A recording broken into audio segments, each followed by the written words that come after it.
चला, आजची सुरुवात हॉस्पिटलपासून झाली. सकाळ झाली होती, नाईट ड्युटीवरनं घरी जात होते. घरी जाताना असा मस्तपैकी पाऊस पडत होता. घरी आले, मस्त फ्रेश वगैरे झाले, थोडा वेळ बसले होते. त्याच्यानंतर जरा आरशात जाऊन बघितलं तर हे पिंपल्स जरा मोठे झालेले होते. बांगडे खाल्ल्याशिवाय मला काय राहत नाही आणि माझ्यावर चेहऱ्यावर पिंपल्स आल्याशिवाय त्यांना चैन पडत नाही. मग काय घेतला आईस लावायला. मस्त असा बर्फ चेहऱ्यावर फिरवला आणि एक सांगते, बर्फ लावल्यावर ना चेहऱ्यावरचे पिंपल्स लवकरच बसतात, जास्त दिवस असे लागत नाहीत, नाहीतर अजून मोठे होतात. त्या अगोदर आपण बर्फ लावून घ्यायचा. त्याच्यानंतर आम्ही गेले पंप लावायला. पंप लावला. त्याच्यानंतर मग किचनमध्ये आले. आज जेवणाला मच्छी होती, बांगडे होते, माझ्या आवडीचे होते, पण मी काही खाणार नव्हते. फ्रीजमध्ये ठेवले होते म्हणून त्याचा दगड झालेला होता.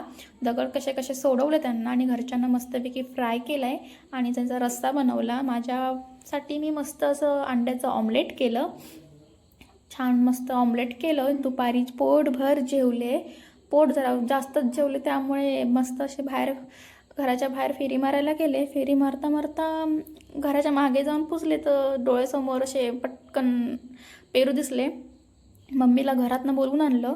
तिच्याकडनं असे पेरू दाखवले तिला, तर ती म्हणत होती की ते छोटे आहेत, पण माझं कसलं, मी काय ऐकते मम्मीचं, मी तिला काढायला लावले. ती म्हणत होती, पण तिचं खरंच झालं, माझं खोटं झालं. पेरू खरंच छोटे होते, कोवळे होते, पण मी काय खायचे राहते, मी खाल्ले.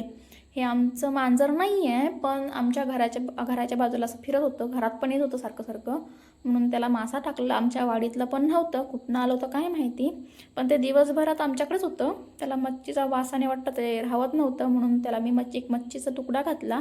त्याने खाल्ला आणि मस्तपैकी आमच्या मागच्या टाकीच्या जाऊन त्याने आरामात झोप काढली. त्याची झोप बघून मला पण डोळ्यावर मरणाची झोप आलेली होती. घरी येऊन मग झोपले, पण झोपतात काय, डोळे मिटतील तर ना, काय नाही, झोपले बिपले काय नाही. थोडा वेळ परत टाईमपास केला आणि मग परत झोपले. संध्याकाळी मस्त उठले.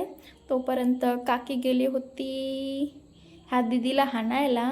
क्लासला कोण जातं आहे आणि बॅग कोण हाणतं काय बोलणार. मस्त संध्याकाळ झाली. डबा केला, खिचडी भात टाकला. डब्याला रोज रोज काय न्यायचा प्रश्न पडतो, कारण की भरपूर असं न्यायला कंटाळा येतो. मस्त खिचडी टाकली. एका साईडला ऑमलेट केलं. मस्त असं मिरची, कोथिंबीर, कांदा टाकून छान असं ऑमलेट केलं. डबा भरला आणि गेले 8 वाजता ड्युटीला. जाता आता पाऊस होता, तो काय माझा पाठ सोडत नाही. चला मग, बाय बाय.